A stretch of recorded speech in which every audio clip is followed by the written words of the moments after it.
Welcome back. A series of lectures here on History 1122, second half of Western Civ. We're going to talk about the wars of religion today. And I'm going to talk about them in a general way. I'm going to give you some key terms. We'll talk about context and significance. I don't think I'm going to get into the bloody details of this. It's a very distasteful story, lots of eviscerations and decapitations. We're not training historians here, so I'm going to try to make this useful to you. With some big general conclusions you can use. A couple of contexts first. This is obviously part of the Protestant Reformation that we've talked about. I think I mentioned to you that the Reformation is most significant because it shatters the Christian unity of Europe. And this is one of the consequences, these wars of religion that follow the Reformation. Another context would be this illusionary idea of the Christian unity of Europe, a European Christian kingdom that sort of sets in the backs of many people's minds, both clerical and secular. And you can see the wars of religion are going to destroy that illusion once and for all. Significances, I'll give you a couple. These wars of religion obviously established religious pluralism in Europe. There's going to be more than one voice, pluralism. Again, that unity of Christianity is broken. Second significance, these wars of religion help to solidify the emerging nation states in Western Europe, especially England and France. I should tell you at the outset that these wars of religion are comprised of many distinct conflicts. It's not just one conflict. It's an ongoing series of conflicts over the 16th and into the 17th centuries. You have the French Civil Wars of the latter part of the 16th century. You have the Dutch Revolt against Philip II, the Dutch being Calvinist, Philip II, of course, head of Catholic Spain, and Philip is trying to create a uniformity of religion by forcing the Dutch back to Catholicism. I just mentioned the French Civil Wars. These, of course, pits the Catholic power against the French Protestants, called the Huguenots or the Huguenots. I've heard it pronounced both ways. Included in these wars of religion, of course, you have the Scottish Rebellion against Mary Stuart. The Scots had become Calvinist. Mary Stuart, of course, is Catholic, and this is going to cause problems. Of course, you have the infamous Spanish attack on England in 1588, the Spanish Armada. You have the 30 Years' War in the heart of Europe, around the Holy Roman Empire, and the attempt to create religious uniformity there is going to lead to a long and bloody series of wars that we'll summarize for you. Of course, you had the Puritan Revolution in England during the Stuart monarchies. So this is just a remarkable period of strife within the Christian communities of Europe. The most militant crusaders proved to be the disciples of John Calvin on the one hand for the Protestants, and of course St. Ignatius Loyola on the other hand for the Catholics. Loyola, of course, will form the Society of Jesus, the Jesuit order of the Catholic Church. The Protestant movement is widespread.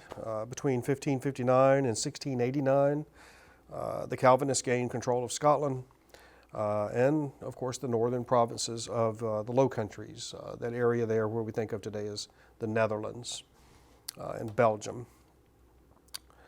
The Catholics, of course, will become revitalized in the mid-16th century and will continue to try into the 17th century to restore Catholic orthodoxy over the continent without success. And then, of course, speaking more generally about this time period, while these wars are going on, we see a steady disparity between Western Europe and Eastern and Central Europe. You see the sort of emerging commercial capitalism in Western Europe, especially in the Netherlands and in England. And then while in Eastern Europe you see a much more stagnant society. But then again, at the same time, Eastern Europe is for the most part left out of these wars of religion. So let me give you some key terms here, some key terms and concepts that might be useful. I mentioned earlier the French Protestants are called, the French Calvinists are called Huguenots. You should be aware that during these wars of religion, the Calvinists and other Protestant sects have no difficulty in trashing the Pope, his reputation, and his good name. The Pope, in fact, is often referred to as the Antichrist in Calvinist and Lutheran and other Protestant literature. You probably heard of, and you should be familiar with St. Bartholomew's Massacre. This is part of the French Civil Wars. I've seen a huge variety of figures put forward for the number of Protestants killed here. I think a good round number is probably around 20,000. This is an organized massacre of French Protestant, the Huguenots or the Huguenots. It's marked as a sort of a turning point in the French Civil Wars or the French Wars of Religion. The Huguenot movement's crippled by the loss of so many of its prominent leaders, as well as many reconversions by the rank and file, those turning back to Catholicism. This massacre is not necessarily unique during these wars of religion because they are especially bloody, but it may be the worst of the century's religious massacres.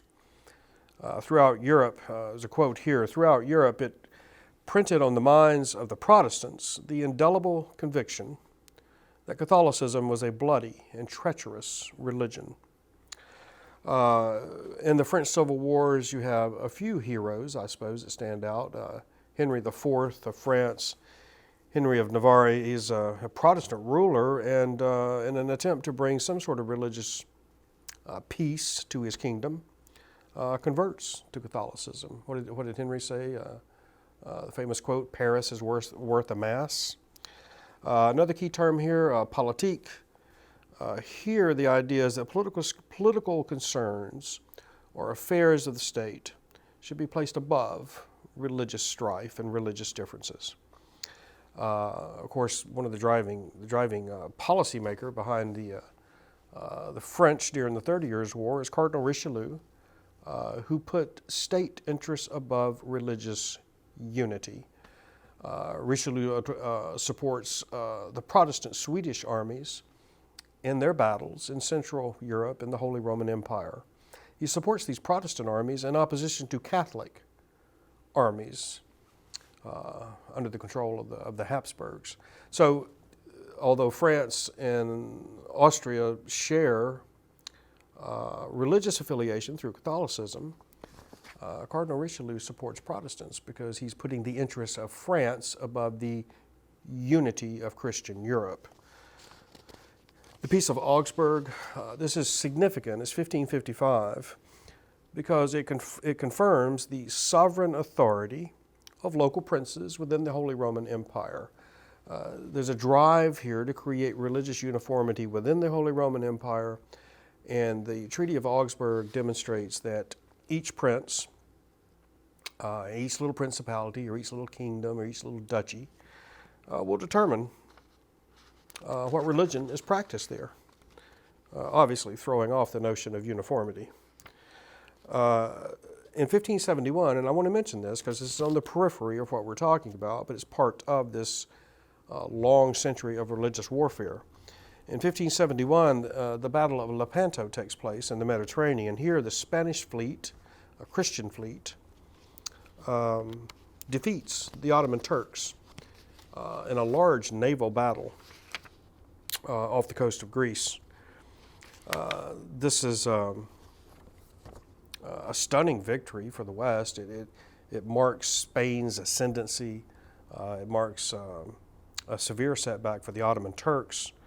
It secures the Mediterranean for Western Christendom and sort of establishes Spain, at least temporarily, as the main European power. Of course, I mentioned in 1588, just after this, we have the attempt by the Spanish to bring England back to Catholicism. The Spanish put together the famous Armada, which sails to the English Channel and then is defeated by the English fleet. This ends any attempt by the Spanish to bring the English back to the Catholic fold. It also lessens Spanish pressure on the Netherlands. Holland. The Calvinists there had long resisted attempts by Spain to re-Catholicize them, and the defeat of the Spanish Armada will alleviate some of this Spanish pressure on the Netherlands. Another key term, the Edict of Nantes. This is 1598. Henry IV issues this edict, which essentially says that Protestants will be tolerated in France in certain circumstances. This is regarded as a landmark in religious toleration. I should also tell you that Louis XIV will revoke the Edict of Nantes. What was Louis' slogan? One king, one kingdom, one faith. Again, there's this drive towards political and religious unity. This, of course, is very old. You can track this back to antiquity. If you think about Constantine in the 4th century of the Common Era, the Emperor of Rome had the notion of one empire, one God, one emperor, as he adopts Christianity as the faith of the empire. So there's a serious drive towards religious uniformity that in our modern Western secular world we find a little bit bizarre, I think. But nevertheless, this prevails during this time period. I'm going to stop there with this initial introduction to the wars of religion. When we come back, we're going to talk about the 30 Years' War. And I'm just going to briefly characterize the various phases in this war, and then we'll draw some conclusions. Thank you.